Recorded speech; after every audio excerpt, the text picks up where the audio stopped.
Akuntansi Keuangan. Lanjutan 2.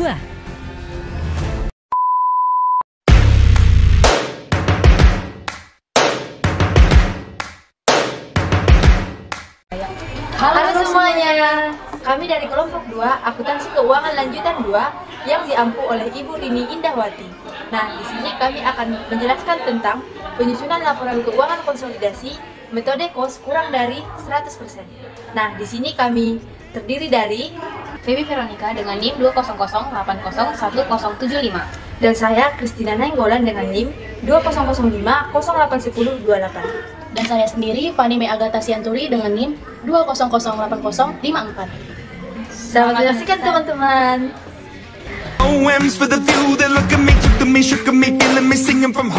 Sekarang kita akan screenshot ya teman-teman. 1, 2, 3. Nah, baiklah teman-teman, di sini kita akan belajar tentang penyusunan laporan keuangan konsolidasi metode KUES kurang dari 100%. Baiklah teman-teman, pertama-tama kita harus tahu apa itu pengertian laporan keuangan konsolidasi. Dalam buku Martani dan kawan-kawan tahun 2017 halaman 7, laporan keuangan konsolidasi adalah kombinasi bisnis dengan membentuk satu entitas baru yang akan mengambil alih semua aset dan liabilitas entitas yang bergabung. Ilustrasinya dapat dilihat sebagai berikut. Perusahaan A bergabung dengan perusahaan B sehingga membentuk entitas baru yaitu perusahaan C. Berikut merupakan contoh dari perusahaan yang melakukan konsolidasi. Metode cost atau biaya adalah metode pencatatan investasi yang pada awal perolehan investasi, investor itu mencatat sebesar biayanya atau historical cost accounting. Dividen maupun distribusi laba dicatat sebagai penghasilan. Namun, apabila dividen yang diterima melebihi bagian investor atas laba investasi, dipandang sebagai pemulihan investasi dan dicatat sebagai pengurang investasi sesuai dengan PSAK nomor 13 tentang akuntansi investasi. Berikut adalah hal-hal yang harus diperhatikan dalam metode cost. Contoh soal, pada tanggal 1 Januari 2009, PT Zen membeli 80% lembar saham PT Malik senilai 30 juta dibayar tunai. Posisi neraca PT Zen dan PT Malik saat pembelian saham yaitu kas pada PT Zen 32 juta, pada PT Malik 14 juta, persediaan PT Zen 10 juta, persediaan PT Malik 6 juta, aktiva tetap PT Zen 30 juta, PT Malik 20 juta, total aktiva PT Zen 72 juta, PT Malik 40 juta. Hutang dagang PT Zen 11.200.000, PT Malik 4 juta, modal saham PT Zen 40 juta, PT Malik 25 juta, agio saham PT Zen 8.800.000, PT Malik 6 juta, return earning PT Zen 12 juta, PT Malik 5 juta. Total liabilitas dan ekuitas PT Zen 72 juta, PT Malik 40 juta. Laba usaha tahun 2009 pada PT Zen senilai 7 juta, PT Malik 20 juta. Dividen yang dibagikan 50% dibayar tunai, PT Zen 2 juta, PT Malik 10 juta. Selanjutnya, kita akan membuat jurnal PT Zen pada metode cost dan jurnal eliminasi pada metode cost. Jurnal yang dibuat oleh PT Zen pada metode cost. Pertama, mencatat transaksi pembelian saham PT Malik oleh PT Zen senilai 32 juta, yang dimana jurnalnya adalah investasi saham PT Malik pada kas nilai 30 juta. Di sini adalah investasi awal yang dicatat. Dan kemudian yang kedua, pada tanggal 31 Desember 2009, mengakui hak atas PT Malik 80% dikali 10 juta. Di sini tidak dicantumkan jurnalnya karena laba rugi yang diakui pada saat akan membuat neraca konsolidasi. Jadi nanti di situ akan dibuat di neraca konsolidasi. Yang ketiga, mencatat hak atas pembagian dividen PT Malik 80% dikali 10 juta, sama dengan 8 juta. Maka dalam jurnalnya, kas sebesar 4 juta, piutang dividen PT Malik sebesar 4 juta pada pendapatan dividen PT Malik sebesar 8 juta. Di situ kas dan piutangnya sebesar 4 juta, karena bisa kita lihat di soal tadi, bahwasannya dividen yang dibagikan itu kan ada 50%.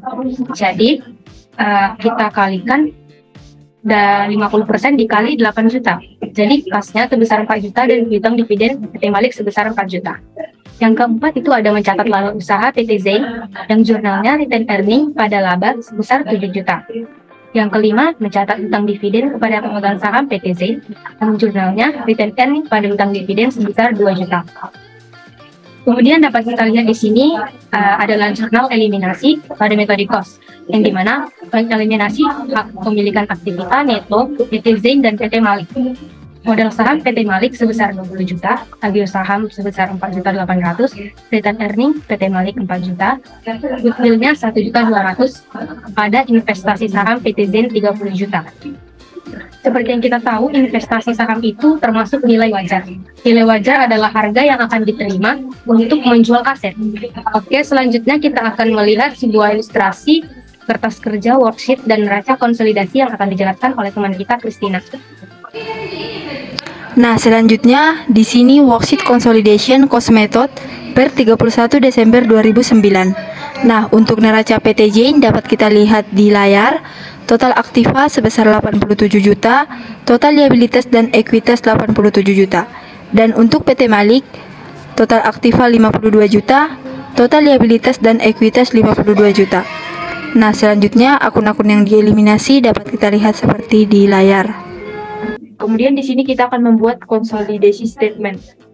Caranya, misalnya kasnya 13 juta ditambah dengan 26 juta di debit. Setelah dikonsolidasikan, digabung antara PT Zain dan PT Malik, kasnya menjadi 39 juta. Persediaan 10 juta ditambah dengan 6 juta, maka diperoleh setelah dikonsolidasi, setelah digabung, dia menjadi 16 juta. Kemudian untuk goodwill-nya 1.200.000, aktiva tetapnya 30 juta ditambah dengan 20 juta sama dengan 50 juta. Kemudian hutang dagangnya 11.200.000 ditambah dengan 4 juta sama dengan 15.200.000. Kemudian untuk utang dividen 4 juta ini dari PT Zain ditambahkan dengan PT Malik. Berarti saldo normalnya kalau utang kan itu kan dikredit. Berarti 2 juta ditambah dengan 6 juta 8 juta. Nah, diperoleh di sini total liabilitas dan ekuitas PT Zain itu ada 87 juta, PT Malik 52 juta. Untuk eliminasinya sebesar 32.800.000. Nah, selanjutnya di sini kita dapat lihat neraca konsolidasi metode biaya per 31 Desember 2019. Nah, ini neraca konsolidasinya disusun berdasarkan kertas kerja yang ini tadi. Misalnya kasnya di debit 39 juta. Yang ini akan dipindahkan ke neraca konsolidasi yaitu aset kas 39 juta. Kemudian persediaan yang di worksheet ini sebesar 16 juta dipindahkan ke neraca. Begitu juga dengan goodwill 1.200.000, aktiva tetapnya 50 juta.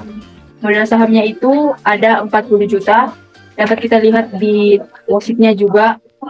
Kemudian agio saham PT Malik 8.800.000 dari worksheet statement tadi juga. Kemudian laba ditahan 25 juta. Kemudian untuk hak anak yaitu PT Zain, modal sahamnya itu ada 5 juta yang diperoleh dari worksheet statement tadi. Terus agio sahamnya PT Zain 1.200.000 dan laba ditahannya 7 juta. Jadi total kewajiban dan modal 106.200.000. Jadi di sini dapat kita lihat bahwa neraca konsolidasinya udah balance ya teman-teman.